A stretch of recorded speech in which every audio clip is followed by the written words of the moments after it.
الحمد للہ رب العالمین والصلاة والسلام علی سیدنا محمد وآلہ الطاہرین۔ خداوند عالم کا تمہارے اوپر حق یہ ہے کہ اسی کی عبادت کرو، اس کے سوا کسی کو بھی معبود قرار نہ دو، ہرگز خدا کا شریک کسی کو نہ بناؤ، اس لیے کہ اگر خدا کا حق ادا کرتے ہوئے خلوص و صدق دل سے اسی کی عبادت کرو گے تو اس کام کا فائدہ یہ ہوگا کہ وہ تمہاری دنیا و آخرت دونوں کو سنوار دے گا، دونوں جگہ وہ تمہارے کام آئے گا، اور دنیا و آخرت میں جو بھی چاہو گے وہ تمہارے لیے محفوظ کر دے گا۔ نفس کا حق، تمہارے اوپر تمہارے نفس کا حق یہ ہے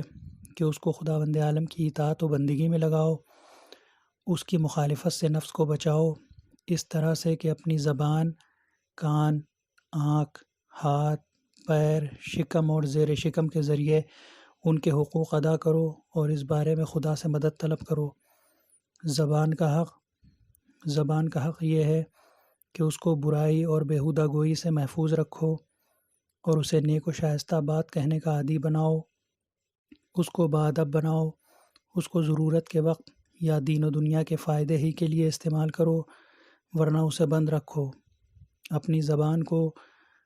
پرگوئی، فضول و بے فائدہ باتوں سے محفوظ رکھو، اس لیے کہ زبان عقل کی گواہ اور اس پر دلیل ہوتی ہے، یعنی زبان کے ذریعے عقل کا پتہ چلتا ہے، اور عقل مند کا کمال اپنی زبان کو عقلی باتوں اور زبان کے ذریعے نیک کردار پیش کرنے میں ہے۔ خدا علی و عظیم کے سوا کسی کی جانب سے قوت و مدد نہیں ہے۔ کان کا حق یہ ہے کہ اس کو اپنے دل تک اچھی خبر پہنچانے یا نیک کردار اختیار کرنے کا ذریعہ بناؤ، اس لیے کہ کان دل کا دروازہ اور اس تک پہنچنے کا راستہ ہے، یہی اس تک اچھائی یا برائی پہنچاتا ہے، خدا کے علاوہ کوئی قوت و طاقت نہیں۔ کان کا حق یہ بھی ہے کہ اس کو غیبت سنانے اور ایسی باتیں سنانے سے جن کا سننا جائز نہیں ہے محفوظ رکھو۔ آنکھ کا حق، تمہاری آنکھ کا حق تمہارے اوپر یہ ہے کہ اسے ناجائز و حرام چیزوں کے دیکھنے سے بند رکھو اور اس کی حفاظت کرو، اس کو صرف عبرت حاصل کرنے کے لیے استعمال کرو،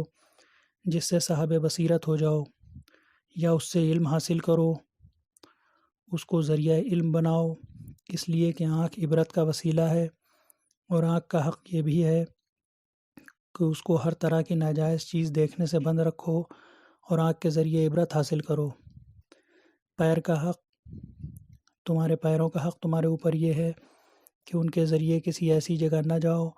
جہاں جانا تمہارے لیے جائز نہیں ہے، اور انہیں ایسے راستے پر نہ چلاؤ جس پر چلنے والا پشیمان یا شرمندہ ہو،